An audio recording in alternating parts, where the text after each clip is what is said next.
Fíjate que mi asesor, Enrique Vázquez, me daba risa porque luego a veces llegaba y le decía, oye, ¿sabes qué, Enrique? Revísame el código, ¿no? A ver, revisa si esta partecita está bien. Y me dice, no. A mí no me gusta hacerle al compilador, ¿no? Así es. La idea con esto es que estos, debido a la acción de la gravedad, llegan a formar nubes moleculares, nubes por ejemplo, en este caso de 2 átomos de hidrógeno, que son los más, el elemento más común. Y entonces, por acción de la gravedad, forman estas sobredensidades. Entonces ellos se interesaron mucho, subsidiados por el rey y los gobiernos a lo largo de la historia en Francia, y entonces se interesaron mucho por hacer colecciones de plantas, colecciones de insectos, pero también de minerales, ¿sí? Y entonces entre los minerales se dieron cuenta que también pues, que caía la parte de estos meteoritos, ¿no? Y estos meteoritos tienen colecciones también muy, muy interesantes. En la informática hay una serie de técnicas que nos permiten estudiar los fluidos en particular, y estos fluidos están modelados con ciertas técnicas que nos permiten discretizar un espacio continuo de tal manera que podamos definir celdas o volúmenes que pueden ser fijos o que pueden estar cambiando. Híjole, bueno, es una pregunta interesante.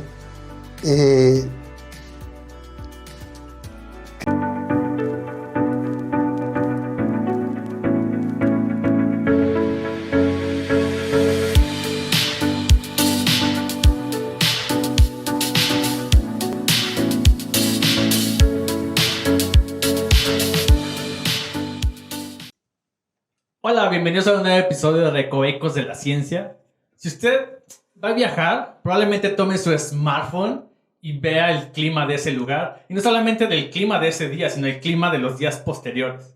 Nosotros, para saber eso, se usan modelos matemáticos y cuando la cosa se pone más complicada, simulaciones. Estos modelos y simulaciones no solamente se aplican en el área del clima, sino que en todas las áreas de la ciencia.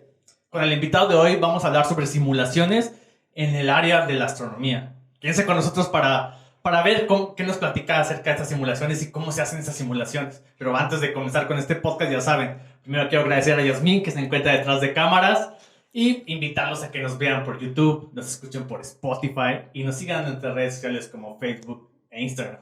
Así que, pues nada más que más, vamos a comenzar. Y pues darle la bienvenida a nuestro invitado, al doctor Raúl Naranjo. Gracias por aceptar la invitación. Al contrario, muchas gracias. Gracias por invitarme a estar aquí en su programa. Yo sé que han tenido una temporada de entrevistas con gente muy interesantes y que esto motiva un poquito el desarrollo de la ciencia, ¿no? A los estudiantes que vienen atrás, a que se motiven a estudiar los procesos físicos, a interesarse por la naturaleza y a interesarse sobre todo en la tecnología, en la ciencia, ¿no?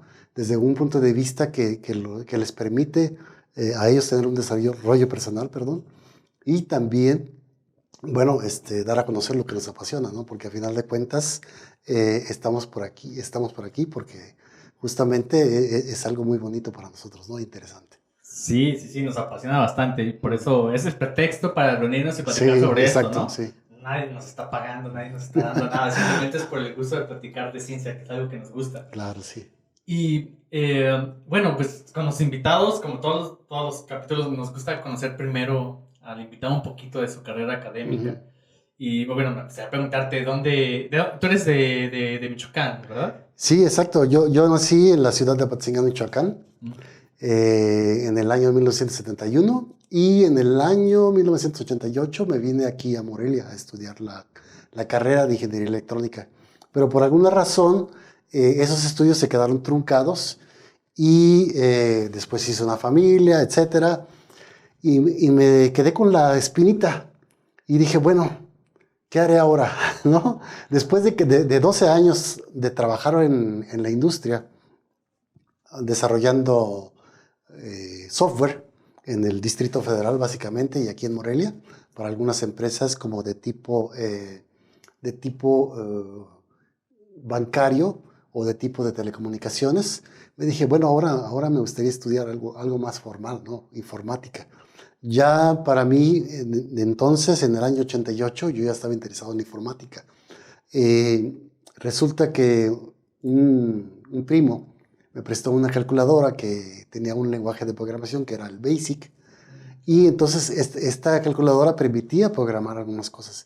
Y me pareció interesante ver el manual y saber que yo le puedo dar ciertas instrucciones, ¿no? Y no es nada más tomar el aparatito, el dispositivo, y simplemente solo hacer unos cálculos de algunas cuentas, suma, multiplicaciones y demás, ¿no? Sino además era, bueno, a ver, ahora puedes graficar algún carácter especial, o puedes hacer, por ejemplo, un programa de carreras de caballos en esas En los calculadoras, caminos, no ¿no? sé si se podía hacer. El Eh, famoso buscaminas que estaban en exacto, computadoras de ¿no? antes. Sí, y entonces de ahí me salió la espinita. Y cuando empecé en la carrera de electrónica, resulta que un maestro muy amablemente me prestó una copia de un libro que en ese entonces era una maravilla. Era el código del procesador que se llama Read Only Memory, de un procesador, por ejemplo, en ese caso, el 8087. Y entonces, en ese libro se especificaban todas las funciones de la librería que tenía el procesador a nivel de lenguaje ensamblador. Y lo que hacía ahí yo era, bueno, ver, ¿para qué sirve esta función? ¿Cuáles son los registros de la memoria, los registros del procesador? ¿Cómo puedo hacer operaciones matemáticas? Y eso me permitió tener un conocimiento técnico muy a fondo y muy a nivel, digamos, básico del lenguaje de programación de las computadoras. Y entonces eso me motivó también después a desarrollar otros programas muy interesantes, ¿no? Por ejemplo, después de salirme de esa carrera de ingeniería electrónica, empecé a trabajar para una empresa de informática, como técnico de informática. En ese momento yo no sabía mucho de dispositivos, excepto lo que me habían enseñado en los talleres de electrónica, ¿no? Un poquito la parte digital y un poquitito más la parte analógica. Y entonces empecé a hacer reparaciones de computadoras a nivel de dispositivos analógicos, por ejemplo, resistencias, fusibles, reemplazar piezas, etc. Pero después llegaba gente que estaba interesada en resolver problemas de software, ¿no? Por ejemplo, que la información era corrupta, había muchos virus, ya no podían accesar al disco duro, no podían reiniciarlo. Y entonces, como ya tenía el conocimiento de ese libro, de cómo hacer llamadas a nivel del código ensamblador, empecé a desarrollar una especie de herramientas que me permitían examinar el disco duro, los sectores, los cilindros, y obtener la información en cada pedacito, en cada segmento del disco duro. Y entonces tenía yo una serie de pruebas en las que tomaba una información de un archivo o de un disquete en ese momento, los disquetes 5 1/4 o de 3 1/2, y tomaba una especie de copia. Y luego agarraba otro disco, le ponía en una computadora donde permitía que se viruleara y veía qué información había modificado el virus. Y entonces de esa manera empecé a investigar y empecé a hacer una especie de antivirus, digamos, muy rústico, ¿no? Después, con el paso del tiempo, conociendo a clientes, había alguien que me pidió que desarrollara una librería que a través de un módem de los que existían antes, que es un módem telefónico, hacía una llamada a un servidor de tipo BBS, es decir, un servidor de noticias, y yo tenía que obtener una cierta información y hacer el paso de información entre los dos dispositivos, el cliente y el servidor. Y entonces, en ese caso, lo que hice fue un poco de ingeniería inversa, porque no había información de eso, de qué hacer, ¿no? Entonces, dentro del mismo BBS, empecé a buscar información en los foros de cuál era el protocolo de comunicaciones. Y a partir de eso, bajé una librería, empecé a estudiarlo, hice ingeniería inversa, decodificando la librería, una vez que la había enlazado con un código en lenguaje C o en Pascal, y empecé a escribir mis propias rutinas, ¿no? Y entonces eso me llevó a hacer una parte muy interesante que es, bueno, a ver, nosotros tenemos el software, tenemos el hardware, y ya nos lo dan listo para usar, ¿no? Pero ¿cómo funciona, no? Cuando se descompone, ¿qué debemos hacer? Y cómo explorar todo eso, ¿no? Entonces, ese es un poquito mi,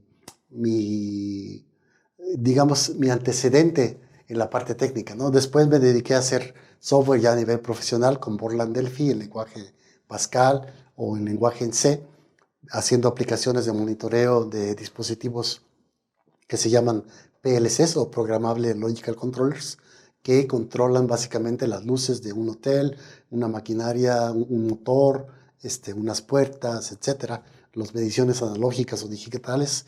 Entonces yo desarrollé software que se encarga de monitorear esos equipos y en este software yo ponía diagramas con fotografías, con elementos para mediciones, ya sean analógicas o digitales, y entonces tenía un rastreo de los eventos, las alarmas, las alertas de niveles, etc. Y después, pues dije, bueno, ya conozco de computación, ya conozco, tengo hasta cierto nivel, digamos, un poquito elevado a comparación de otras personas, y yo quería una carrera en computación, así como que más a fondo, ¿no? Y en ese momento lo que hice, dije, bueno, no hay carreras, ¿qué hago? Estaba viviendo aquí en la ciudad de Morelia y dije, bueno, pues una carrera en físico-matemáticas, ¿no? Porque se me parecía interesante, ¿no? Ah, ok, exacto. Es lo que, bueno, una carrera de estas, pero ajá, de tantas que hay, fue la que más te pareció Sí, interesante. ¿Fue alguna plática que viste? Algo que te haya llamado la atención para...? pues, pues en general me gustaba mucho navegar por internet y en general veía charlas de matemáticas, de modelos geométricos, por ejemplo, o charlas de física, de fluidos, o incluso algunas de estrellas, ¿no? De la galaxia, de la luna, los planetas, el sistema solar. Y entonces también veía cosas de electrónica, porque para ese momento, a pesar de que tenía un cierto conocimiento básico, ya se empezaba a ver esta propuesta de hacer procesadores, de hacer el desarrollo de materiales con nuevas tecnologías, nuevos tipos de combinaciones de materiales que permitieran desarrollar procesadores o transistores o dispositivos que fueran más eficientes, ¿no? Que gastaran menos energía, que fueran más chicos, que se pudieran integrar en chips en mayor cantidad y que a la vez todos estos materiales llevaba a la generación de nuevos dispositivos y los dispositivos a su vez, perdón, de nuevas necesidades de crear software y con ese software de crear nuevos códigos que fueran más eficientes y que permitieran desarrollar más la tecnología, ¿no? Sí, sí, sí. Oye, entonces, ¿esa fue la manera que entraste? ¿Estudiaste la licenciatura en física? En físico-matemáticas en la Universidad Michoacana, Ah, ok. en la No, Facultad de Ciencias o sea, Físico-Matemáticas. no, pues no, así como dijiste, ah, me quiero saltar la licenciatura, ya no quiero volver a estudiar y hacer como un tipo posgrado o algo así. Y dijiste, no, sí quiero aprenderlo bien y me Exacto. meto a toda la licenciatura. Sí, además porque, pues como uno como informático, incluso todavía nos queda digamos, la manera de trabajar de un informático es decir, a ver, descríbeme un problema, qué cosas tienes y yo veo qué herramientas tengo. Y con esas herramientas, si es suficiente, pues empiezo a desarrollar una cierta metodología para resolver tu problema, ¿no? Pero si no tengo esas herramientas, necesito buscar qué lenguajes de programación o qué sistema operativo o qué otras herramientas me permitirían crear una nueva herramienta que me permita solucionar el problema. Y no solo hacerlo, digamos, de manera tediosa, utilizando varias herramientas, integrándolas todas, sino pensar más allá. Pensar, bueno, si él ocupa eso, ¿qué le puedo desarrollar de tal manera que tenga eso y además irle modificando algunas cosas para que pueda tener algo más y pueda seguir avanzando, ¿no? No nada más quedarme ahí en resolver ese problema. Y ya que estabas ahí en la licenciatura de físico-matemáticas en la Michoacana, ¿verdad? Sí. ¿De qué fue tu tesis? Digo, ¿fue muy enfocada en el área también, aprovechando tus herramientas, los recursos que tenías sobre computación? ¿O fue algo más teórico? ¿Cómo fue tu Bueno, tesis? fíjate que volviendo un poquito a tu pregunta anterior, el doctor Enrique Vázquez Madarinis, de aquí de la UNAM, del entonces Centro de Radioastronomía y Astrofísica de la UNAM, fue a darnos una charla acerca de la astrofísica, ¿no? Y entonces, Eso me motivó, me acerqué a él y me dijo, bueno, puedes venir conmigo a trabajar en la tesis. Y empezamos a trabajar en una parte que se llama la retroalimentación estelar. ¿Qué quiere decir? Quiere decir que digamos, en la computación podemos crear un modelo en el que ponemos una estrellita dentro de una caja que contiene cierta descripción del gas y entonces decir que la estrellita emite cierta cantidad de fotones por unidad de tiempo y ver cómo se distribuyen esos fotones alrededor, ¿no? Cómo se van, digamos, consumiendo y hasta dónde van llegando, dada la cantidad de material que hay en la simulación. Entonces, mi trabajo ahí en la tesis fue desarrollar una receta, implementarla en el código que se llama Gadget, de tal manera que nos permitiera modelar esa retroalimentación estelar. Ah, ok, entonces ya vi de dónde vino el área donde entraste a la parte de la astrofísica. Sí, exacto. Entonces, me imagino que después ya fue el pretexto para entrar al posgrado en astrofísica. Sí, exacto. Justamente con él lo continué como asesor y entonces él me fue guiando en la parte de la astrofísica, de la modelación, como a partir de un problema físico y dado que no tenemos las condiciones necesarias para hacerlo como en un laboratorio, tenemos que utilizar la computadora para procesar ciertos cálculos matemáticos, hacer las pruebas experimentales y establecer los modelos que necesitamos, muy idealizados, pero nos permiten resolver los problemas, ¿no? Sí, sí, sí. Oye, ¿en qué trabajaste, digamos, en todo el posgrado? O sea, tanto en la maestría como en el doctorado. ¿De qué trató tu trabajo? Bueno, mi trabajo fue básicamente en el modelado de núcleos densos. Es decir, en el espacio tenemos, por ejemplo, las galaxias. Y las galaxias tienen muchísimas estrellas y tienen cierta estructura como los brazos espirales.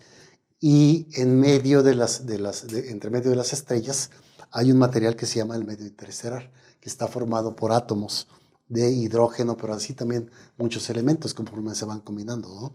Y entonces la idea con esto es que estos, debido a la acción de la gravedad, llegan a formar nubes moleculares, nubes por ejemplo, en este caso de dos átomos de hidrógeno, que son el elemento más común. Y entonces, por acción de la gravedad, forman estas sobredensidades, ¿sí? Y resulta que en algún momento, pues, se llegan a colapsar, ¿no?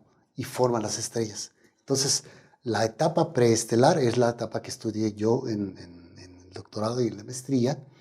Y, bueno, estudiamos varios códigos y con esos códigos estudiamos la etapa de, bueno, a ver, ¿cómo es que se puede formar una estrella, ¿no? Ah, ok, ok. Oye, ¿y qué encontraron? Me da curiosidad.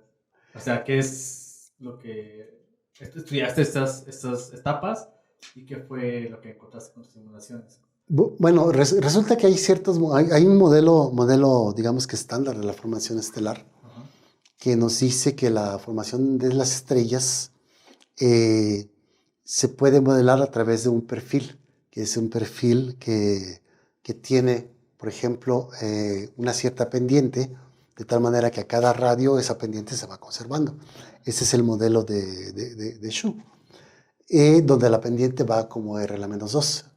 Esta pendiente digamos que la densidad, cómo varía con el radio. Ajá. Y resulta que este modelo tiene ciertos problemas porque establece que hay cierto perfil y en el centro resulta que conforme nos vamos acercando más debería haber una especie de singularidad, ¿sí? Pero bueno, el problema es cómo creas ese perfil. Porque en el medio interestelar pues vemos que hay gas, que hay sobredensidades, que la densidad va variando y resulta que pues sí, puede haber sobredensidades, pero esas sobredensidades son finitas, ¿no? No son infinitas. Y entonces nosotros lo que propusimos fue definir un modelo en el que la densidad varía con una especie de perfil gaussiano. De tal manera que pusimos una condición de que dentro de una cierta longitud, de un cierto, digamos, radio alrededor del centro, teníamos la cantidad suficiente de material como para balancear la temperatura o el efecto de la presión por la temperatura más bien, y de tal manera que la gravedad ya fuera suficientemente grande como para empezar a hacer que se colapse ese núcleo denso. Y entonces lo que encontramos fue que dentro de estos modelos, en realidad a través de unas ciertas condiciones iniciales,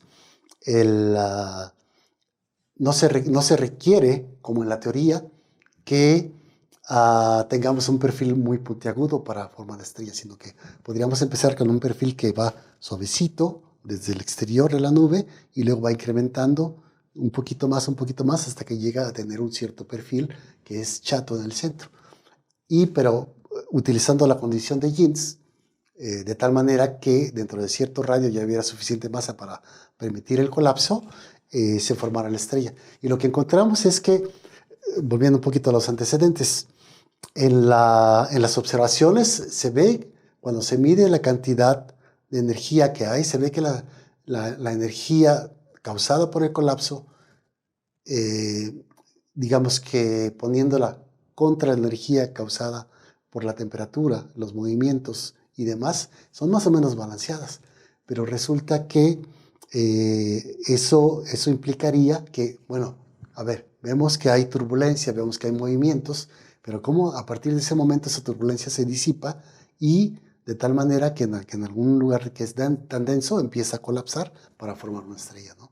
Y lo que encontramos fue que resulta que no se requiere que estén más o menos estáticos, sino que el colapso puede comenzar a escalas muy grandes y después, conforme se va desarrollando el colapso, entonces se van dando las condiciones para que las estrellas se formen en algo que se conoce como un tiempo de caída libre, y eso después va generando una cierta, digamos, retroalimentación al medio interestelar por medio de los fotones u otros procesos físicos que lleva a tener toda esta variación de propiedades físicas en las nubes moleculares.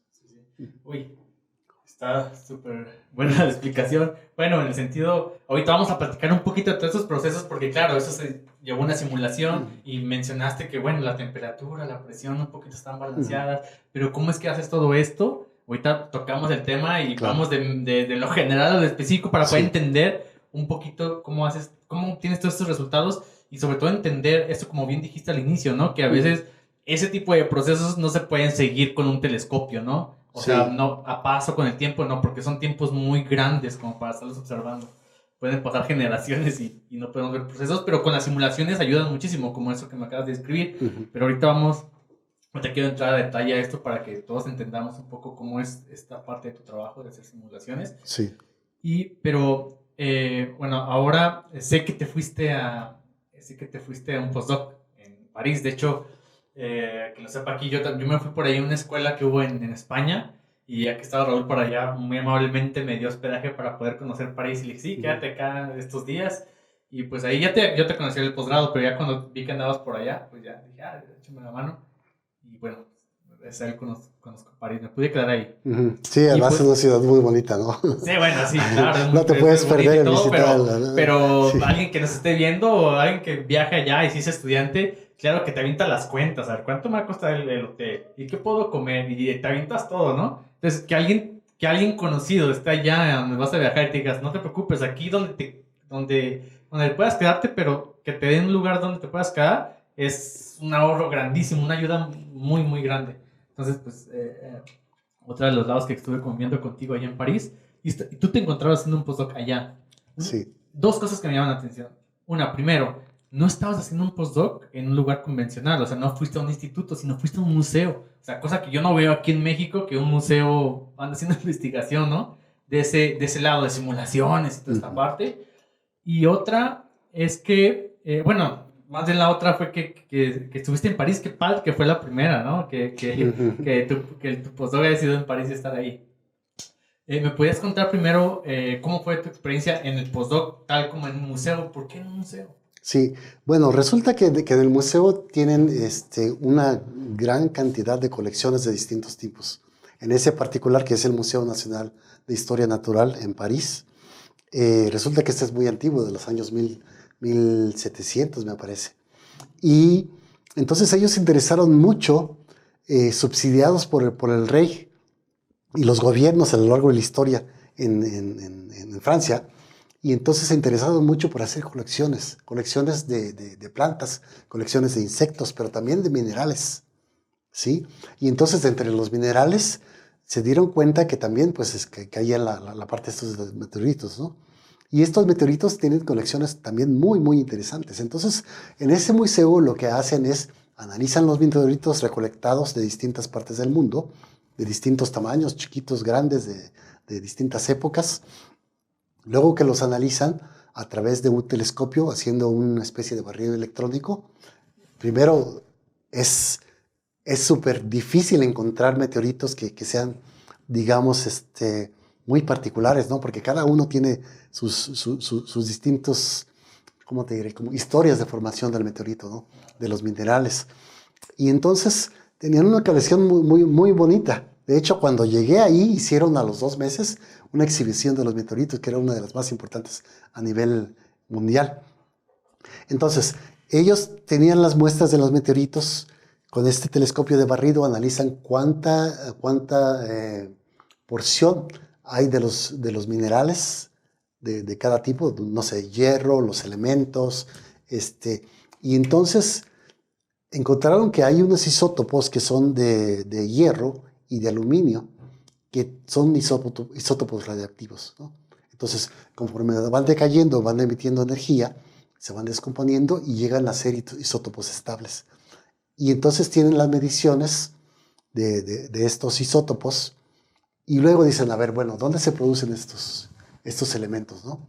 Y resulta que se producen en las estrellas masivas, en las etapas en las que la estrella masiva, por tener tanta cantidad de material dentro de digamos, de un cierto volumen, el material está tan comprimido que las partes centrales generan una especie de fusión, ¿sí?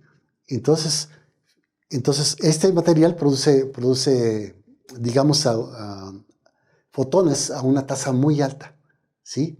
Y entonces esa tasa de fotones hace que se desprenda el material de las partes externas, pero este material ya está procesado, ¿no? Entonces son isótopos de aluminio, isótopos de hierro, de átomos que tienen muchos electrones en sus órbitas. Y este material se dispersa hacia el exterior, ¿sí? Pero entonces en el caso de estrellas masivas, que son alrededor de 20 hasta 80 o se supone que hasta 100 masas solares, esto genera un impacto muy grande en el entorno, ¿no? Primero por los vientos estelares, ¿no? Que arrancan el material de la superficie de la estrella, pero después también por la explosión de las supernovas, cuando ya están desprovistas de este material al exterior, porque resulta que el material, como se quedan sin combustible, empieza a colapsa muy rápido y rebota y explota como una supernova. Y entonces, bueno, resulta que después de que explota esta supernova, o también incluso antes con estos vientos se van acumulando alrededor de la estrella en una especie como de cascarón. Pero después se puede tener una segunda o tercera generación de formación de estrellas, ¿no? Y entonces resulta que si nosotros aquí nos preguntamos cómo se formó el sistema solar y vemos que hay cierta cantidad de esos elementos que son neutros o incluso una pequeña porción de elementos radiactivos, isótopos, entonces podríamos pensar que tal vez esos elementos son formados en las estrellas y de alguna manera llegaron aquí a nuestro sistema solar. Y entonces si ponemos un esquema en el que con la computadora simulamos la formación de una estrella masiva o un grupo de estrellas que son también de baja masa, y tenemos una segunda, tercera generación de estrellas que son ya sea formadas por el colapso gravitacional o por algunos choques de segunda, tercera generación, y aparte las supernovas y toda esta mezcla de material en la galaxia, pues podríamos ver si en realidad ahora midiendo con la computadora cómo se han dispersado estos materiales después de haber sido formados en las estrellas masivas, tenemos más o menos la misma proporción de esos materiales en una cierta etapa, ¿no? que se forma un sistema solar, por ejemplo. Y en tu trabajo, ¿hiciste simulaciones sobre esto? Para Sí, ver las proporciones de... sí, exacto.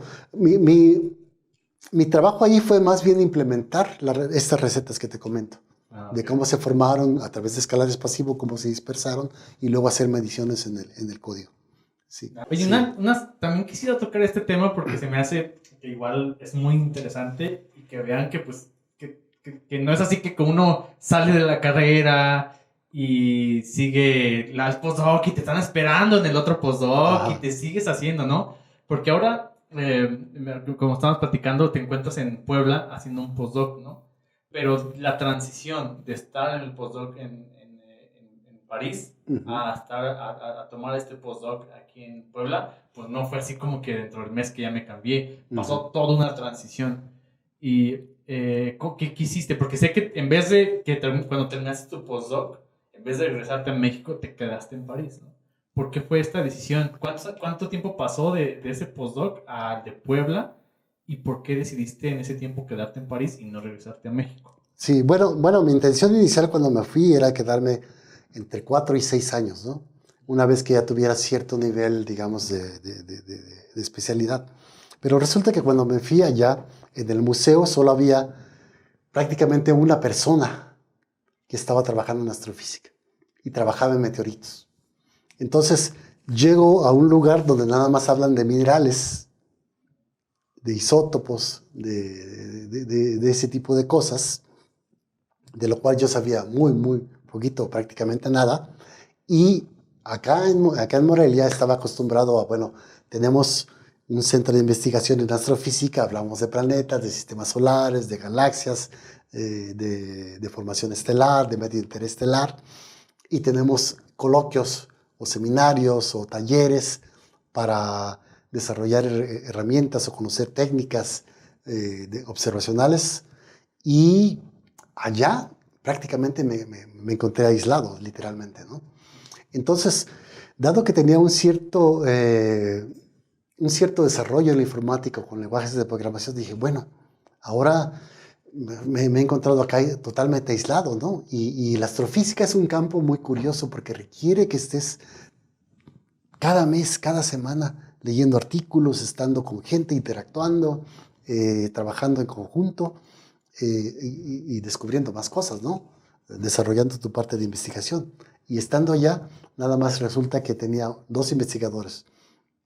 Uno del instituto, al cual veía muy poco porque se la pasaba muy ocupado, y el otro que venía de fuera y me citaba en algún lado y teníamos una charla 15, 20 minutos. ¿Cómo vas? ¿Qué has hecho? Vamos así, vamos a corregir esto y demás. Y entonces, más allá de eso, no teníamos ningún contacto, ¿no? A veces había ciertos seminarios, pero eran muy raros, ¿no? Era uno cada 3 meses. O a veces una serie de conferencias, ¿no? Un congreso, pero era una vez al año o cada 7, 8 meses, ¿no? Entonces, eso me llevó un poquito a una parte de plantearme, bueno, ¿qué hago? ¿Continúo aquí o le sigo por la parte de informática, que es la que conozco? Y entonces me empecé a plantear esa idea, empecé a decir, bueno, voy a empezar a postular para trabajos en empresas y eh, ¿Para ese entonces ya habías enviado más aplicaciones para postdoc en otros lugares? había enviado a muy pocos, porque resulta bueno, hay mucha competencia y también tienes que tener desarrollado digamos, un plan de investigación, ¿no? Y mi plan de investigación no estaba muy bien definido hasta ese momento. Entonces, bueno, opté por empezar a buscar por la parte de informática, ¿no? En el sentido bueno, ya sé cómo desarrollar programas, ya conozco diferentes lenguajes de programación, ya sé cómo dar soporte técnico a empresas, hacer páginas de internet y demás. Y entonces empecé a meterme en eso.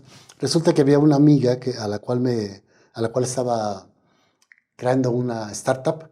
Y entonces ella me decía, oye, yo tengo alumnos que hacen una estancia en mi empresa desarrollando ya sea una página de internet, una base de datos, estadísticas, pero yo no sé nada, yo sé mi modelo de negocios, qué es lo que quiero obtener de ellos para desarrollar algo, ¿no? Y necesito a alguien que me apoye. Entonces empecé a colaborar con ella, dando consultoría a estos estudiantes, sobre todo la parte de arquitectura de software. Ella me daba su modelo de negocios y yo decía, bueno, ¿qué herramientas tenemos? ¿Qué lenguajes conocemos? ¿Cómo hacer páginas de internet?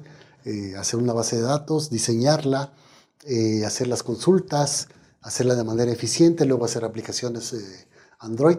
Entonces yo empecé a crecer en ese aspecto, ¿no? Y empecé a ver que en Francia tenían un poquito esta inquietud de independizarse totalmente de Estados Unidos o de otros países como Inglaterra, o incluso a Australia, y desarrollar su propia tecnología, poniendo a todas las empresas, digamos, una serie de herramientas que eran las herramientas de desarrollo de software, utilizando la nube en lugar de servidores, y agilizar todo este proceso de automatización de software, o este proceso desde tener ideas, poner a gente a trabajar en conjunto de manera que fuera muy dinámico, el desarrollar un prototipo y después hacer pruebas sobre el prototipo y mejorarlo, desarrollar la solución de problemas, de bugs, y luego meter más características, de tal manera que fuera un ciclo continuo, ¿no? Y que continuamente está teniendo soluciones, versiones distintas, y meterlas a prueba, y etcétera, ¿no? Entonces, esto es un poquito en lo que estuve allá. Pero después, resulta que después de 4 años y medio prácticamente, yo seguía con mi idea, bueno, yo tengo el postdoc en mente, ¿no? Y entonces resulta que un amigo de acá del INAUE me dijo, yo estoy trabajando, tengo un proyecto y creo que tú podrías lograrlo bien, ¿no? Es un proyecto corto de 6 meses en el que tenemos que estudiar unas simulaciones, hacer unas mediciones y bueno, tal vez tú eres el candidato ideal, ¿no? Entonces dije, bueno, me parece interesante. A pesar de que ya estaba allá, con todo dije, órale, aquí estoy, ¿no? Lo tomé como una especie de paso de fe y pues aquí estoy, ¿no? Y ha resultado muy interesante. Ok. Oye, bueno, me da pie para entrar al tema de las simulaciones. Ahorita platicamos un poquito lo que estás haciendo en postdoc aquí en Puebla, cuál es el trabajo que estás haciendo, pero bueno, pues entramos, ¿qué te parece? Entramos de lleno Sí. al tema de las simulaciones, sobre todo para entender esto que nos has platicado, ¿no? Sobre eso de las simulaciones que haces, lo que hiciste en el posgrado, y también que nos ayude a entender este tipo de simulaciones que se hacen en la astronomía o en la astrofísica. Y pues la primera pregunta que te quisiera hacer son, en general, ¿no? ¿De qué trata la astrofísica computacional, ¿no? Me imagino que esto que tú haces cae dentro de esta rama de la astrofísica computacional. ¿De qué trata? ¿Qué es lo que se hace? Bueno, resulta que en la astrofísica hay muchos procesos a distintas escalas. Por ejemplo, a escala, digamos que atómica, o escala, por ejemplo, de un pequeño grumo, o a escala de la galaxia, o a escala de un sistema solar, de un planeta, de un meteorito, etc. Entonces, a veces esas escalas, que son escalas de tamaño, son muy pequeñas o también pueden ser muy grandes. Y los procesos que se encuentran, digamos que inmiscuidos en una rama de la astrofísica pueden ser desde muy chiquitos hasta grandísimos. Y entonces hay que tener herramientas de software que nos permitan modelar cómo sucede eso. Por otra parte, hay procesos que tardan muchísimo tiempo o hay procesos que son muy, muy rápidos. Entonces, esos no los podemos hacer en un laboratorio con algún material o con alguna prueba experimental, observando qué pasa después de aplicar, no sé, cierta sustancia o cierto campo magnético o cierta corriente. Y entonces es por eso que resulta que en la computadora podemos hacer esas cosas, pero con herramientas específicas que nos permitan modelar todos esos procesos a distintas escalas de tamaño y de tiempo.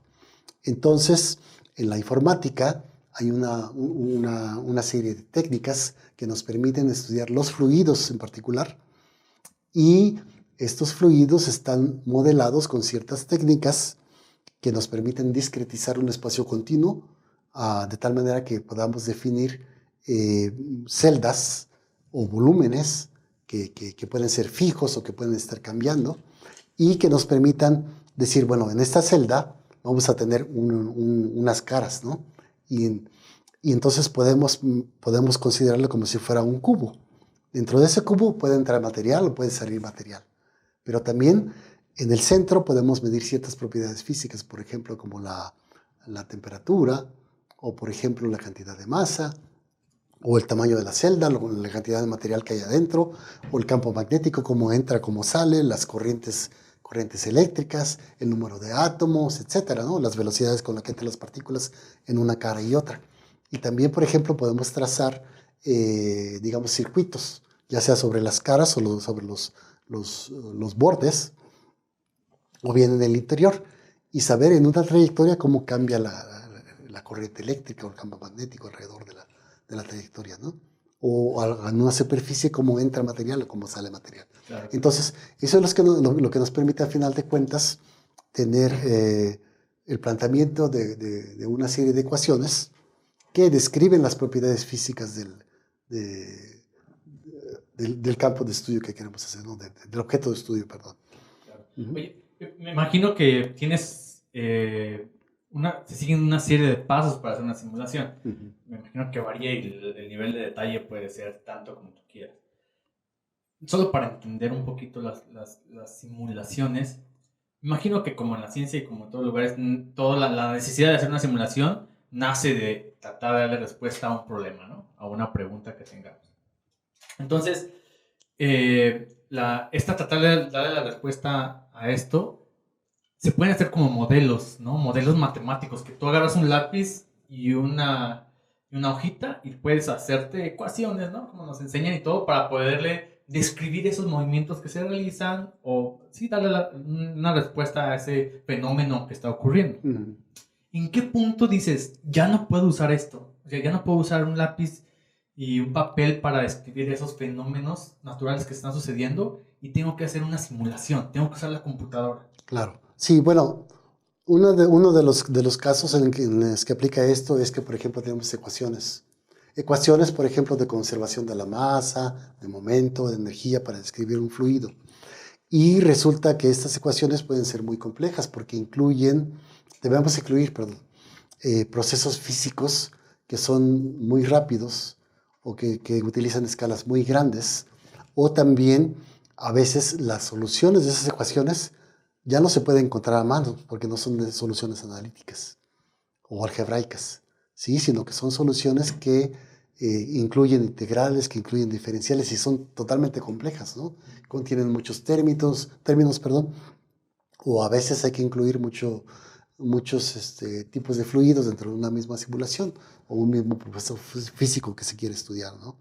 Entonces es ahí cuando se dice, bueno, ahora sí, necesitamos una computadora para encontrar la solución o analizarla en este cierto punto con estas ciertas propiedades, ¿no? Okay. Oye, ahorita que estabas mencionando esto de las celdas que haces en una simulación, ¿no? Que nos podemos imaginar como cajitas, estas cajitas como cubitos, ¿no? Y en esos cubitos, digamos que tú le pones estas propiedades que tú mides, ¿no? Como estos cambios que están pasando en ese cubo. Esos cubitos permean todo lo que tú quieras estudiar, ¿no? Me estoy imaginando, si ahorita por favor me corriges, eso permean todo, ¿no? Si quieres ver una nube, si quieres ver cómo evoluciona una nube o cómo se comporta una nube ahí en el cielo, pues esos cubitos es como si fueran los píxeles, ¿no? De una imagen. Ahorita me corriges, ¿no? Terminando la idea. Entonces, si yo dijera, ok, vas a hacer una simulación, ¿sabes? Yo quiero saber qué temperatura tiene esa región chiquita. Pues tiene tantos, temperatura 300 Kelvin. Pero ahora es la que sigue, la región seguida. Pues tiene tal temperatura. Pero digamos, esas regiones, tú no me puedes decir, no se puede decir en las simulaciones las temperaturas que quieras, ¿no? Tiene que ser específicamente la que ocupa esa celda. O sea, no puedo decir, cualquier nadita más a la derecha, cualquier nadita. No, tiene que ser, no nadita, el siguiente cubo o nada, ¿no? Eso te refieres con discretizar. O sea, no puedes tampoco ser tan específico en las simulaciones. ¿Y eso de qué depende? El tamaño de esos cubos que tú estás estudiando son predefinidos en las simulaciones o tú puedes definirlos como tú quieras. Bueno, vamos A regresar un poquito a tu pregunta anterior que no terminé de contestar. Sí, claro. Para una simulación, lo que se requiere primero es, bueno, tener un objeto de estudio. Digamos que vamos a estudiar una especie de nube de gas. Y esa nube de gas está formada por cierta cantidad de átomos que están dentro de cierto espacio, ¿no? Entonces puedes decir, bueno, vamos a poner una cierta densidad uniforme dentro de una cajita de gas, ¿no? Digamos, computacionalmente, ya en números, ¿no? Entonces, luego, en la realidad, todo eso es un continuo, ¿no? Pero en la computadora, si lo ponemos como si fuera una sola celda, pues no tenemos manera de saber cómo cambia en el interior. De tal manera que lo que tenemos que hacer es decir, bueno, una vez que pusimos las condiciones iniciales de cuánta material hay adentro de esa cajita, a qué temperatura está, qué velocidad tiene, cuántos átomos hay de cierto tipo, cómo es el campo magnético, si es uniforme, si está dispersado, etcétera, y otros procesos físicos. Después de poner las condiciones iniciales, lo que hacemos ahora es discretizar, que quiere decir que dividimos esa caja en varias, digamos, cajitas, que pueden ser del mismo tamaño, es decir, teniendo una malla uniforme, o pueden ser de tamaño variable. Si las ponemos de tamaño uniforme, resulta que para determinar las propiedades en una pequeña, digamos, espacio dentro de toda la caja, tendríamos que hacer muchísimas divisiones, y como estamos resolviendo las ecuaciones de movimiento, de masa, de energía, en cada paso temporal, tendríamos que hacer muchos cálculos que a lo mejor no nos interesan. Y entonces para eso lo que se hace es utilizar algo que se llama mallas adaptivas. De tal manera que bajo ciertas condiciones empezamos primero en una malla que es muy, digamos que, de celditas muy grandes. Y luego, conforme se vaya requiriendo, hacemos las divisiones exactamente donde se requiere, de tal manera que tengamos celdas muy, muy pequeñas, es decir, un nivel de detalle mucho más grande, dependiendo de esas condiciones, ¿sí? Y de esa manera, pues, entonces ya tenemos mucha resolución, podemos investigar digamos, dentro de las condiciones que tengamos, del material que tengamos para hacer esos cálculos. Tenemos cierta cantidad de resolución, cierta cantidad de tiempo para hacer las simulaciones, y entonces llegamos hasta cierto nivel de detalle, ¿sí? Pero ya es muy eficiente. Y entonces, ¿cómo encontrar las partículas entre una y otra? Lo que se hace es utilizar estructuras de datos que te permitan realizar la búsqueda de distintas posiciones o distintas partículas en ciertas posiciones y obtener sus datos rápidamente. Entonces, para ello, por ejemplo, se utiliza, una vez que se hace la división del cubo de datos, se utiliza una estructura de datos especial como la Peano-Hilbert, que es como una especie de cuerda, ¿no? Con la cual empezamos a recorrer todas las celdas de toda la caja. Y la propiedad interesante es que si dos partículas están muy cerca en 3 dimensiones, también están muy cerca en una sola dimensión. De tal manera que eso nos permite calcular rápidamente, a partir de saber una posición de una partícula, nos permite saber rápidamente la posición de las partículas que están alrededor de ella, porque la localidad es conservada en 3 dimensiones y en una dimensión. Y entonces así encontramos las partículas rápidamente. Esto es muy interesante. Imagino que es muy importante en la parte de la gravedad En la parte del cálculo de la gravedad, sí, porque tenemos que calcular la interacción de todas las partículas entre sí, ¿no? Y también en la parte de la radiación, de saber cómo la radiación se propaga alrededor de la estrella. Por ejemplo, si nosotros tenemos un fotón que está emitido aquí y ese fotón se propaga en esta dirección, podemos saber cómo varían las celdas y cuánto material hay en ella, cuántos, digamos, átomos hay en ella. Y saber si un fotón va atravesando el material hasta saber en qué momento ya el fotón ya no puede llegar más allá de eso, ¿sí? Oye, entonces, para ir entendiendo, cuando a veces hablamos de simulaciones y nos dicen, es que no tengo mucha resolución para saber qué está pasando ahí. Quiere decir que esos celditas no son lo suficientemente pequeños para describir ese proceso que está pasando ahí. En cierta medida sí. Lo que pasa es que no tenemos una cantidad ilimitada de recursos de computación, computadoras o software, o incluso tiempo de máquina, ¿no? Para hacer todos los cálculos. Entonces que de una u otra manera tenemos que limitar en cuántas computadoras vamos a distribuir el trabajo y cuál es la capacidad de las computadoras y además cuál es la cantidad de memoria que tenemos disponible, ¿no? Porque además, como tenemos varios aparatos y el cálculo lo que queremos hacer es dividirlo en varias computadoras para hacerlo rápidamente, también hay que estar pasando información de una computadora a otra. Entonces, por eso es muy importante tener estructuras de datos que te permitan localizar rápidamente las celdas o las partículas y una vez que las localices, únicamente pasar la información que es necesaria a las otras computadoras. Y luego, una vez que se haga cierto cálculo en otra computadora, regresar los datos y de tal manera que a final de cuentas, después de hacer un ciclo del cálculo de fluido, etcétera, tengamos toda la información recopilada en la memoria de una sola computadora y también estar compartiendo, ¿no? Oye, ahorita que me está describiendo todos esos procesos computacionales que conlleva hacer una simulación, ¿se te hizo hasta aquí? Porque tengo unas preguntas ahorita acerca de simulaciones.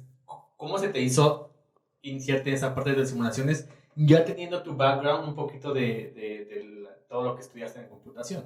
¿Te hizo un poquito fácil entrarle a esto o qué fue lo primero que dijiste? Bueno, yo creo que no fue tan sencillo porque, digamos, la parte que desarrollé era muy técnica, era muy a ver, tenemos estos datos, cómo son modificados y cómo podemos repararlos, cómo podemos hacer llamadas al sistema de la computadora para hacerlo de tal manera que sea más rápido a nivel de lenguaje ensamblador, o también depurar códigos, corregir problemas, pero eran totalmente distintos. El tipo de problemas que resolvemos acá es más bien, a ver, tienes algo que ocurre en la realidad y tú empiezas a plantearte cuáles son los procesos físicos importantes, cuál es la escala de tiempo, la escala de tamaño, cuántas partículas se requieren, qué temperaturas, etc. Y entonces te vas dando una idea de lo que es importante y vas sabiendo, más o menos creando en tu mente una especie como de receta de cómo se dan los procesos y cómo deberías implementarlos en la computadora. Y Sí. para eso es muy importante Pero en la parte computacional no te trabaste, o sea, no dijiste, ay, bueno, déjame te digo por qué, porque te hago esta pregunta. Porque muchas de las cosas que hacemos en astrofísica conllevan muchos programas. O sea, hay que estar programando, hay que estar los datos que uno observa en telescopios, hay que estarlos depurando, hay que crear modelitos y aplicarlos también para ponerlos listos para ahora sí hacer análisis y ahora sacar un resultado, ¿no? Hacer un artículo. Entonces, previo al estar aprendiendo a utilizar modelos, y siempre que uno dice que un modelo o algo así, eso es un programita, a aprenderlo a usar. En ese aspecto dijiste, ay, bueno, pues ya más o menos lo supe hacer, porque entiendo que en la parte física, o sea, es decir, pero ¿cómo resuelvo esta ecuación? ¿Cuál es la mejor manera para implementarlo? Sí, es como, pues sí, no es a la primera, no es tan fácil, hay que razonarlo y hay que entender bien el problema. En la parte computacional te sentiste, pues que dices, no, aparte, sí, estudienle informática, porque la verdad, en esta área, si ustedes estudian súper bien, ahí me ayudó. O sea, no quiere decir que te va a resolver el problema y no que no batallaste, ¿no? Pero sí, en ese sentido, van a dar una pregunta. ¿Crees que sí está ese background que tienes es muy importante en esta área que tú haces?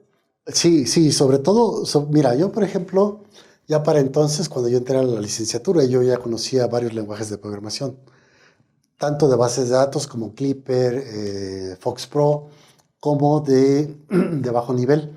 Por ejemplo, el lenguaje ensamblador, el lenguaje C, que es un poquito más alto, como el Pascal también, el Fortran, ya conocía un poquitito de eso. Lo que fue muy interesante es saber cómo funcionan las sentencias dentro del lenguaje. Las sentencias, por ejemplo, como las condicionales, el if, then, else, los ciclos, el loop, while, for, etc. Pero lo que más es interesante es saber cómo funcionan los algoritmos, saber distinguir si un algoritmo que desarrollas, es decir, una receta, una serie de pasos que hace la computadora para hacer cálculos, es eficiente, porque al final de cuentas podemos hacer un cálculo, pero resulta que el número de multiplicaciones o el número de divisiones toma muchísimo tiempo, ¿no? O simplemente haces tantas multiplicaciones y divisiones que podrías hacerlo de manera más fácil, ¿no? Por ejemplo, si un resultado va implicado en muchas fórmulas, lo que hacemos es guardamos este resultado en una variable, lo calculamos al principio y ya después nada más invocamos esa variable con ese valor del cálculo previo, ¿no? Y entonces ya no tenemos que hacer todas las operaciones que hicimos en cada etapa de la receta del algoritmo, ¿no? Y entonces el permitirnos, digamos, meterse un poquito más a fondo en la parte de algoritmos es muy eficiente porque es muy bonito, porque te lleva a pensarte, bueno, ¿de qué manera podría hacerlo de la manera más eficiente, que sea fácil de entender? Porque otro de los grandes problemas es que haces un código, sabes cómo funciona, pero después te olvidas 3 meses, 4 meses, 6 años y quieres modificarlo porque te es útil, sabías más o menos cómo funcionaba y ya no te acuerdas nada. Entonces tienes que tener ciertas técnicas de programación que te digan, bueno, las variables las vas a nombrar de acuerdo a lo que implica cada cosa, ¿no? Vas a poner algunos comentarios, vas a poner código que más o menos ya lo pusiste a prueba y vas a poner comentarios que digas, bueno, esto podríamos hacerlo así, así, así, pero es más difícil. Vamos a empezar ahorita por lo básico y después conforme vayamos, digamos, necesitando cosas, le añadimos esto o esto o esto. Sí, uno lo va aprendiendo a la fuerza, ¿no? A la prueba y error, porque Sí. Inclusive organizando tus archivos. O sea, porque dices, ¿dónde puse este programa? Y luego le puse un programa igual, pero le puse, nomás lo voy a usar para esto. Y, Sí. no sé, name.a. Que lo voy a poner name prueba, name C. Y dices, ya cuando te regresas que no escribiste No nada, sabes. dices, ¿cuál es el que usé? ¿Cuál fue el que sí salió bien? Sí, ¿no? Y dices, es que... Pero sí, más vale ser bien organizado y muy detallista en tu programa. Sí, fíjate que mi asesor, Enrique Vázquez, me daba risa porque luego a veces llegaba y le decía, oye, ¿sabes qué, Enrique? Revísame el código, ¿no? A ver, revisa si esta partecita está bien. Y me dice, no. A mí no me gusta hacerle al compilador, ¿no? Sí. Encontrar los errores de programación o algo así, no. Entonces, yo estoy muy agradecido con eso porque me enseñó a pensar de una manera que me decía, a ver, bueno, piensa, párate y ponte a pensar qué es lo que necesitas, cómo requieres hacer los cálculos, ¿no? Y si esto es consistente con otro, hacer un análisis dimensional, ver si los nombres de las variables son correctos, la forma en que hiciste los cálculos, qué es lo que realmente necesitaba hacer, porque muchas veces decía, bueno, voy a empezar por esto, y luego le agrego esto, y le agrego otro, y entonces terminabas con una bola de código que estaba así, ¿no? Y lo que requerías era nada más hacer un cálculo rápido de esta parte, o un cálculo, digamos, estimado, ni siquiera detallado de otra, ¿no? Entonces, eso él lo implementa mucho para cuando, como líder del grupo de investigación de turbulencia. Ahora ya no es turbulencia, más bien es el grupo de investigación en el cual muchas de las gentes utilizamos la astrofísica y las herramientas numéricas y la parte teórica para estudiar la formación estelar a distintos niveles, ya sea en la galaxia, como a nivel local dentro de la galaxia o a nivel extragaláctico.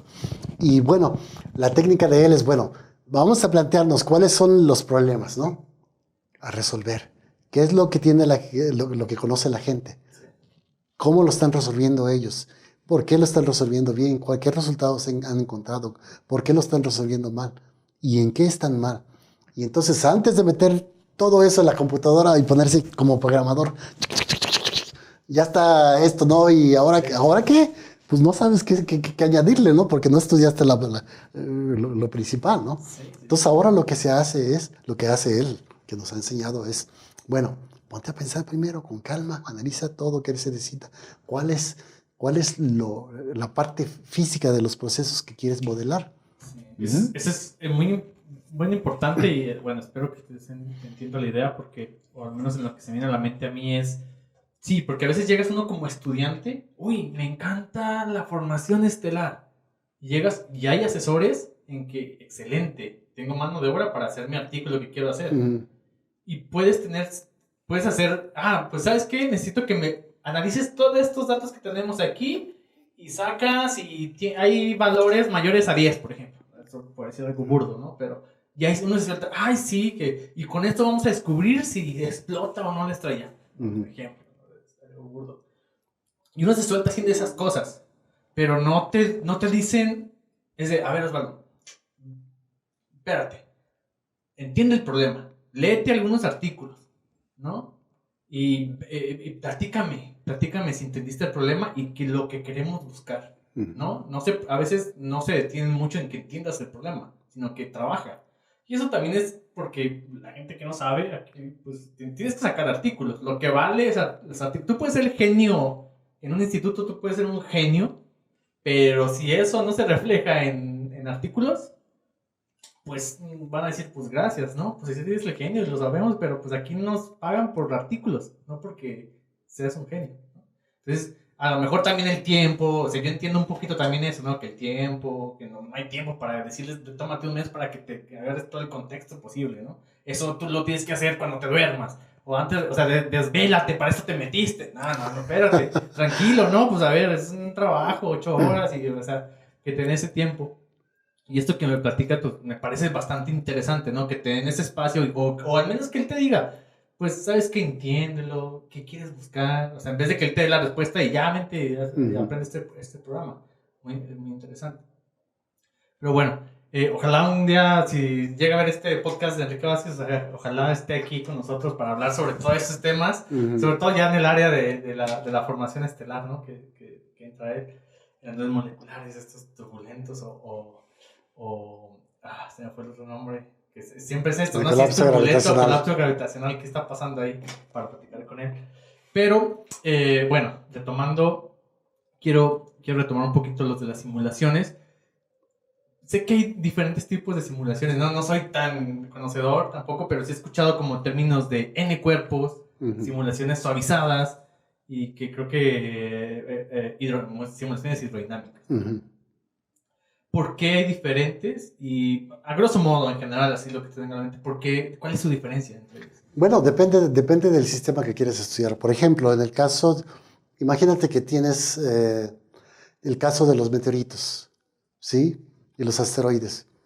Entonces necesitas ahí en ese caso modelar la Tierra, por ejemplo, con una partícula o con un cierto volumen, y también necesitas modelar los meteoritos. Pero una aproximación es modelar cada uno de esos objetos como si fuera una partícula. Entonces tienes que calcular las interacciones. Eso, para ello es muy importante utilizar un modelo que se llama N cuerpos, donde calculas las fuerzas, calculas las velocidades y cómo interactúan entre ellos, ¿no? Pero también tienes otra parte donde tienes un fluido.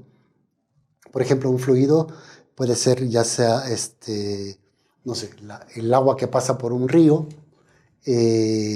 cómo choca con las piedras, cómo rebota, cómo salta del río hacia afuera salpicando. O por ejemplo puedes tener un plasma, ¿no? Que es un fluido también, pero que ahora está ionizado.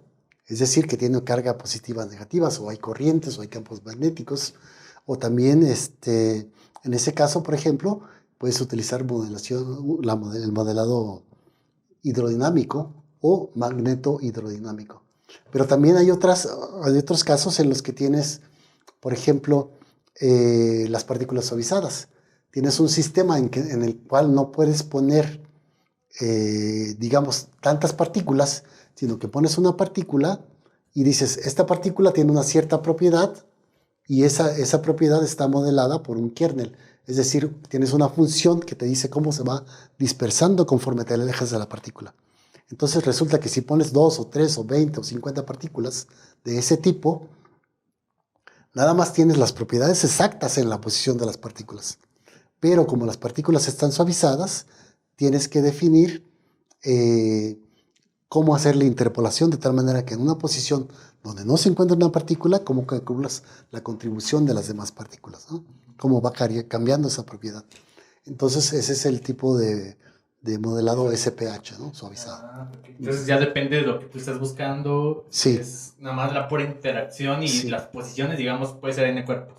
Sí, ya incluyen como temperaturas, algo más un fluido, viscoso, y esas partes ya es más de de hidrodinámico. Sí, exacto. Y ahora por ejemplo, ahora en formación estelar, tú tienes la manera de decir, bueno, voy a crear un grupo de partículas definido, un grupo de estrellas, perdón, definido por una sola partícula, ¿sí? Entonces dices, esa partícula me representa muchísimas estrellas que pueden ser de cierta cantidad de masa, cada una diferente, y bueno, dependiendo de lo que quieras estudiar, dices cuántas partículas vas a poner ahí. Pero en algunos casos no se requiere solo tener un grupo de partículas, sino decir, bueno, voy a dispersarlas. Pero mi código nada más permite crear una sola partícula. ¿Cómo voy a hacerlo? Pues entonces utilizas dos códigos diferentes. Un código hidrodinámico y un código de n cuerpos. Entonces, de tal manera que una vez que creas un grupo de partículas, dices ahora en el de n cuerpos, ese lo voy a modelar como si fueran varias estrellas. Y esas estrellas van a tener cierta cantidad de masa, cierta cantidad de movimiento, prácticamente aleatorios, pero en realidad depende de cómo se mueve el gas a la hora de crearse las estrellas, la estrella sumidero que se le considera. Y después, cómo considerar que las partículas se dispersan, ¿no? Entonces tienes que tener una especie de interfaz que te permita comunicar información entre los dos códigos, son ya códigos híbridos. Y eso es lo que se está haciendo últimamente. Ah, ok. Oye, y para ir conociendo un poquito de tu trabajo en las simulaciones, ¿qué programa usas tú? ¿Qué lenguaje usas tú para hacer tus simulaciones? Y como tú dices, ¿no? Muy bien, tienes que leer diferentes artículos y todo eso. Y de lo que tú sabes, ¿cuál es de los más comunes para hacer simulaciones? ¿Cuál lenguaje es más común para hacer simulaciones? Bueno, de hecho, un tipo de estos programas requiere que sea lo más eficiente posible, en el sentido de que sea rápido y que los cálculos no tomen, no tengan mucha, digamos, difusión numérica. Es decir, que cuando hagas los cálculos tengas cierta precisión, cierto límite, ¿no? Y que no tengas algo que te permita que, por ejemplo, metas errores debido a los cálculos, ¿no? Entonces, para ello es muy bueno hacerlo en lenguaje C, que es un poquito difícil de entender y además difícil de mantener, porque resulta que si no tienes atención en dónde pones sus variables, qué tipo de variables las pones, resulta que puedes invadir localidades de memoria a la hora de poner punteros que no están asignadas al programa y puedes causar que truene el programa literalmente, ¿no? Pero también hay otro lenguaje que es el Fortran, que es muy fácil de entender y que está limitado, limitado en el sentido de que no es, ¿cómo te diré? De que no es muy a bajo nivel lo que puedes hacer, no puedes optimizar muchas cosas. ¿El lenguaje ese es más a bajo nivel que Fortran? No es que sea más a bajo nivel, sino que más bien te permite incluir código en ensamblador, por ejemplo, dentro del mismo C, que te permita, que ya es a bajo nivel, que te permita desarrollar tareas mucho más directas dentro del procesador y por lo tanto cálculos mucho más rápidos, ¿no? Y acá en Fortran es como que un poquito a más alto nivel y te permite también hacer las tareas, ¿no? Lo bueno es que ya se tienen una serie de librerías que permiten hacer cálculos que están, digamos que muy controlados, en el sentido de que no te meten errores y que lo hacen muy eficiente porque tienen esas estructuras de datos que son muy útiles, ¿no? Sí, sí. Oye, ¿y tú cuál usas? ¿El Fortran o ambos? Utilizo ambos, pero últimamente el Fortran y también el Python. Python. El Python ha tenido una especie de boom porque digamos, es un lenguaje que es literalmente fácil de entender, pero las estructuras de datos no son son un poquito más especializadas, digamos, por ejemplo, como diccionarios, listas, que ya están listas para usar, ¿no? Sí, yo de hecho yo también uso Python y pensaría que no era tan útil para hacer simulaciones como las que tú haces. Lo que pasa es que como es un lenguaje interpretado, es decir, vamos un poquito atrás. El lenguaje C, cuando tú lo estás compilando, el compilador lo interpreta y lo convierte en lenguaje máquina. Y después, en lenguaje ensamblador primero y después en lenguaje máquina. Entonces, al final de cuentas, está muy, muy, digamos que optimizado. Pero eso lo hace en el tiempo de compilación y ya te queda listo el código binario, ¿no? Pero en el caso de los lenguajes interpretados como el Fortran o el Pascal, compilador utiliza un preprocesador y convierte a un lenguaje intermedio. Pero a la hora de ejecutarlo, necesitas a alguien que interprete ese lenguaje intermedio. Entonces, eso te implica que tengas otro programa que toma más memoria, que toma más tiempo en procesar línea por línea, línea por línea. Entonces, bueno, unas por otras, ¿no? En el caso de Python es un lenguaje interpretado y eso lo hace más lento. Es un poquito como el lenguaje Java, digamos, ¿no? Que necesitas una máquina virtual para interpretarlo y después ejecutarlo, etcétera, ¿no? Lo bueno del Python es que tienes ciertas estructuras de datos que son ya con ciertos algoritmos eficientes que a pesar de que es lenguaje interpretado ya tiene cierta velocidad, ¿no? Y es fácil incrementar módulos porque hay mucha gente que está desarrollando módulos incluso en la física, en la matemática, para hacer gráficos, para hacer análisis matemáticos, para meter estadísticas, para meter procesos químicos o procesos físicos, que básicamente es como decir, a ver, yo requiero esto, pues está esta librería que ya te permite hacer eso. La tomas y la incluyes, ¿no? Está cierta documentación que te dice cómo hacerlo. Pero aún así, nosotros dentro de la astrofísica estamos inmiscuidos en decirlo a nivel de, oye, necesitamos esto y no está hecho y hay que meter una receta, ¿no? Sí. Entonces, todo lo que estamos platicando, ahora te encuentras haciendo un postdoc en Puebla, me imagino que también haciendo simulaciones. Sí, es también una parte numérica del postdoc lo que estoy haciendo. Okay. ¿Y en qué te enfocas en todo eso que estamos platicando y entender un poquito más lo que se trata de simulaciones? ¿Qué estás haciendo tú ahora? Estábamos mencionando que hay diferentes tipos de simulaciones, que puede ser de NE-cuerpos, suavizados, de hidrodinámicos. ¿Qué tipo de simulación estás haciendo tú ahí en Puebla, en la NOE? ¿Y con qué propósito?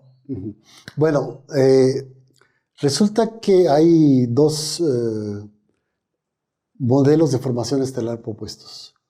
Uno es de que las nubes moleculares más o menos se mantienen infladitas por la turbulencia, entonces tardan mucho tiempo en colapsar para llegar a formar estrellas.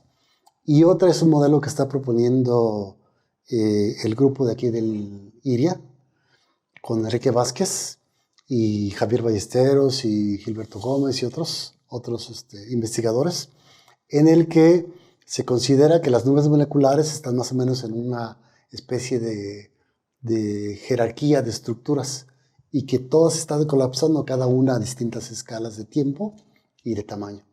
Entonces la idea del postdoc que estoy haciendo con Manuel Zamora es de medir la tasa de formación estelar y la eficiencia de formación estelar dentro de estos dos tipos de simulaciones. Es decir, tratando de ver si encontramos alguna especie de firma con la formación estelar o estas cosas, o incluso del colapso, dentro de las simulaciones de este tipo, que ya estén disponibles, de tal manera que podamos ver cómo distinguir entre una y otra. Es decir, por ejemplo, en las observaciones se podría tener algunas mediciones de ciertos parámetros físicos, de tal manera que nosotros con los resultados que tenemos podamos ver qué es lo que domina y a qué escalas, ¿no? La idea era inicialmente tomar un conjunto de simulaciones de distintos tipos, ya sean de colapso o turbulentas, y extraer los datos, pero resulta que para conocer la tasa de formación estelar y la eficiencia de formación estelar necesitamos tener información de las estrellas que se forman. Y muchas de estas simulaciones no incluyen esa información. Y si la incluyen, no es muy detallada. La idea es ver cuánta cantidad de gas es finalmente convertido en estrellas, qué tan rápido es convertido en estrellas, cómo varía evolucionalmente, es decir, a lo largo de la evolución de la simulación, cómo empiezan a formar estrellas después por la radiación del feedback que tienen, cómo llegan a detener ya sea el colapso o la formación de otras estrellas subsecuentes, y comparar estos dos modelos, ¿no? Y a final de cuentas poder decirle a los observadores, miren en esto, esta firma o estas propiedades, etc. Tratar de hacer observaciones sintéticas de tal manera que podamos encontrar algo más, ¿no? Sí. Sí. Creo que es que mencionamos esto de los modelos matemáticos o ahorita que dices simulaciones, eso es muy importante, ¿no? No solamente para entender lo que está pasando, sino que probablemente para predecir cosas, ¿no? Que ayuden a mejorar o encontrar nuevos objetos que probablemente estos modelos o simulaciones predigan. Tiene mucha utilidad. Bueno, platicamos un poquito de simulaciones, un poquito de lo que estás haciendo, cómo fue tu vida académica, pero para ir cerrando el podcast, nos gusta hacer unas preguntas abiertas, a ver qué opinas, qué piensas de esto. Y a esta sección le llamamos las reco-preguntas. Okay. Y quisiera hacerte la primera de ellas. La primera de ellas es, de todas las preguntas abiertas en la ciencia, como por ejemplo, ¿hay vida en otros planetas? ¿Qué es la materia oscura? Etcétera. ¿Qué es el tiempo? ¿No? No sabemos. ¿De cuál te gustaría saber la respuesta y por qué? Híjole, bueno, es una pregunta interesante. Creo que dentro de este campo de la formación estelar hay muchas cosas que todavía no se conocen. Por ejemplo, ¿cómo es el proceso de formación estelar? ¿Qué etapas implica? ¿A partir de qué condiciones iniciales? Nosotros en las simulaciones decimos vamos a definir unas condiciones iniciales que son ideales. Ponemos una densidad uniforme, luego ponemos una nubecita más o menos plana, con una gaussiana, estirada en alguna dirección, con un filamento, con un núcleo, etc. Pero eso no es nada, digamos, detallado acerca de la realidad. Mucha gente pone muchas recetas de procesos físicos, ¿no? Y tardan mucho en hacer sus simulaciones. Tienen tantos resultados y son tan detallados que no pueden saber, digamos, en términos generales, cómo realmente se comporta la formación estelar y todo eso, ¿no? Entonces, a mí me gustaría continuar con el proceso de investigación y llegar a un punto en el que digas, bueno, ¿cómo se formarían no solo las nubes moleculares, las galaxias, las estrellas, sino que tuviéramos una especie de conocimiento o herramientas que nos permitirían digamos, hacer estos cálculos a distintas escalas, pero de manera totalmente eficiente. Por ejemplo, tú puedes definir un modelo, pero el modelo está limitado por escalas de tiempo y de tamaño, ¿no? Entonces, poder mezclar varios códigos. Un código hace la parte de formación, no sé, del universo. Otro código hace la parte de formación de galaxias. Otro código hace la parte de formación de nubes moleculares. Otro código hace la parte de formación de estrellas, de binarias, de eyección de vientos. Pero cada uno es de distinta escala de tamaño y de tiempo. Entonces, encontrar una manera eficiente de decir, bueno, ahora, ya voy a caracterizar ciertos modelos de formación estelar de galaxias. ¿Sí? Entonces, tienes como que la recetita, ¿no? Y en lugar de aplicar otra vez toda la simulación completa, tener una manera de aplicar una simulación que sea muy corta, pero que te diga las características básicas que son esenciales, ¿no? para un cierto proceso. Y que nada más la parte del detalle si la llegues a calcular. Entonces es como un poquito como que ya integrar todo esto en conjunto, ¿no? Okay. Entonces, ¿te gustaría saber eso? Sí. Y creo que va un poquito más de la mano también con esta. Te iba a hacer otra pregunta como la de ¿cuál es la contribución que te gustaría dejar a la humanidad con tu trabajo? Pero me imagino que es esta, ¿no? Que tratar de dejar todo esto. Yo creo que más que dejar una cosa, digamos, un resultado particular y específico, yo creo que es muy importante dejar la motivación a las generaciones que vienen, a los estudiantes, a motivar a que ellos se encuentren interés en continuar cómo funciona la naturaleza, cómo funcionan los procesos físicos, sociales, etc. En ese sentido te gustaría en ese más, sentido, sí. Dejar más la motivación más que un sí, resultado. Sí, sí, sí. Yo creo que al dejar un resultado, pues sí, puede ser interesante en ciertos aspectos o durante cierto tiempo y todo esto va a seguir mejorando, pero creo que es más relevante dejar esa motivación, ¿no? Sí. Oye, y de todos los grandes descubrimientos que se han hecho a lo largo de la historia de la ciencia, para ti, ¿cuál se te hace el más impresionante? Híjole,